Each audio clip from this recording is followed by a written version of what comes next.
Welcome to another episode of Real Talk with Bobby Maximus. Today, I want to talk to you about purposeful practice. I want to talk to you about just showing up because honestly, it's not enough. Especially when it comes to fitness, when it comes to getting in better shape. I know a lot of people who go to the gym 5 days a week, but yet they don't look fit, they don't perform well, and frankly, they don't achieve any of the goals that they've set for themselves. And that's the most important thing because it doesn't matter what other people think or say about how you look. It doesn't matter about what other people think or say about how you perform, but it matters how you feel about it. And a lot of these people that I know, they've been going to the gym day after day after day, and they're not making any progress, and they're completely plateaued, and they're unhappy, and they're frustrated. And so they're constantly on the internet, constantly on TV, constantly asking their friends about what are they doing for their diet? What are they doing in their training? They're jumping from fad to fad, trend to trend, looking for those 3 easy payments of $9.99 or that magic pill. But the reason they're not making progress is because they're just showing up. Just because they went to the Lifetime or the Equinox or the Vasa or the Planet Fitness or whatever and swiped their membership card, they think they're doing enough, but they're not. Just showing up won't cut it. There's this thing called purposeful practice. And so my question to you is, and this can relate to areas outside working out as well or areas outside fitness, when you're practicing something, and I'm not talking about basketball, I'm not talking about football, I'm not talking about baseball, although again, it could be applied to those things. Are you practicing just to practice, or are you practicing with a purpose? Now, what do you mean by that? Let me tell you.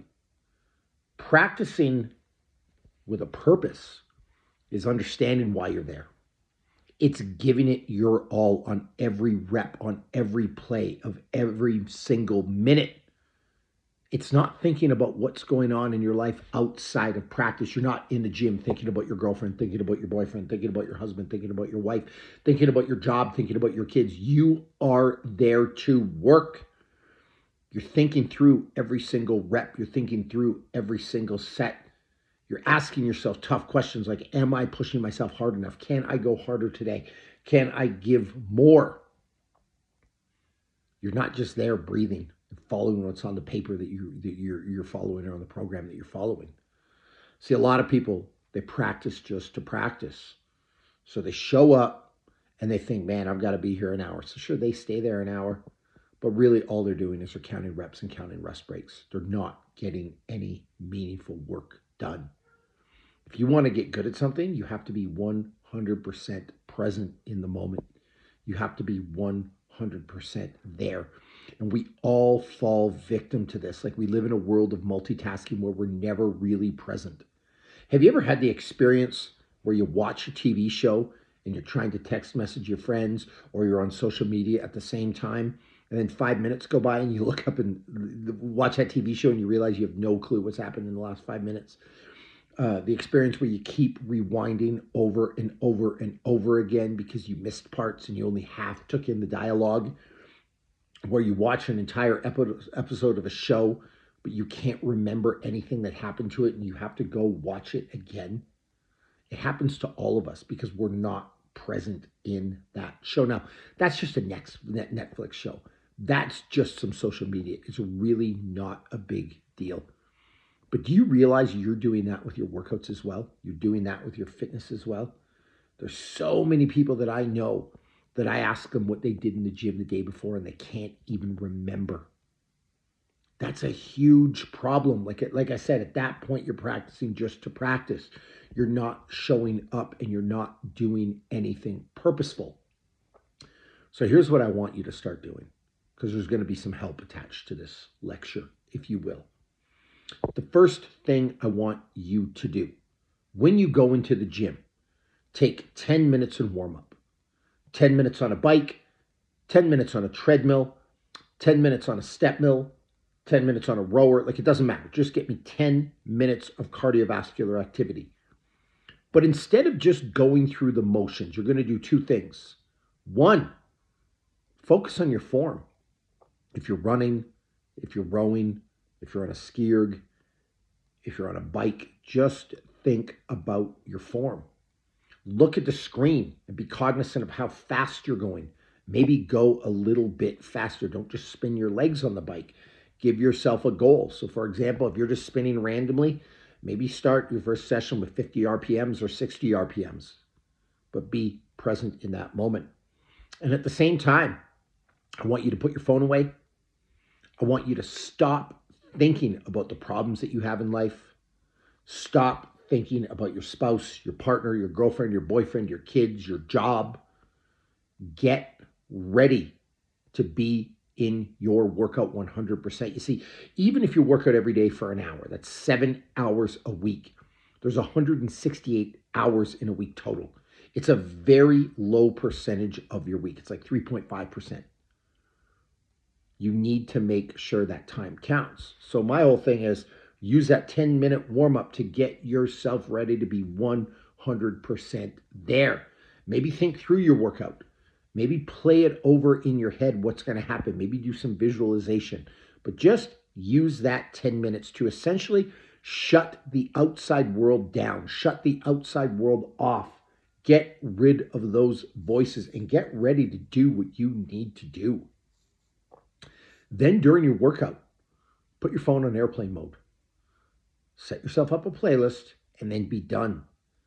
It doesn't matter who emailed you. It doesn't matter who messaged you on Instagram. It doesn't matter who is trying to text message you. They can wait.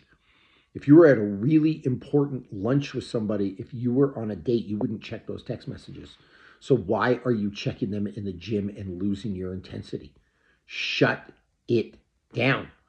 So if you're at the gym from 4 to 5, let people know you're unavailable. If you're worried about your kids, if you're worried about your spouse, have them on the different phones. Have like you can have emergency contacts that can come through, but put your phone in focus mode. Put it in silent so you are 100% there. Think through the workout. Every time you do a set, ask yourself, am I doing enough? Could I do more? Could I squeeze the muscles harder? Like actually give some real analysis. Don't just go through the motion. See, 3 sets of 10 is not enough. Be there for that 3 sets of 10. Ask yourself, could it be 3 sets of 11 or 3 sets of 12?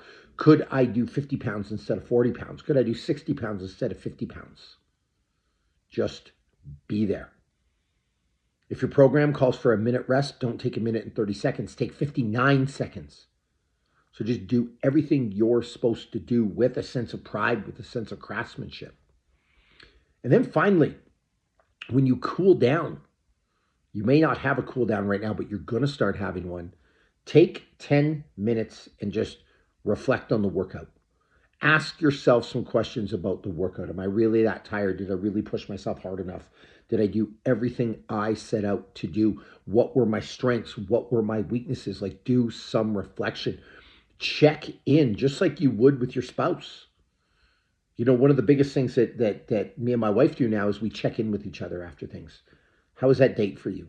Did you like it? Did you enjoy it? What would you like to do different the next time? Is there anything new you want to try? That's a way to make your marriage better. You can do that with your sex life. You can do that with your kids. You can do that with, really anything. And so how that applies to working out is why not put that same care into your fitness? How could I have made that workout better? What could I have done differently? How could I have improved? What was fun? What worked well? What were my strengths?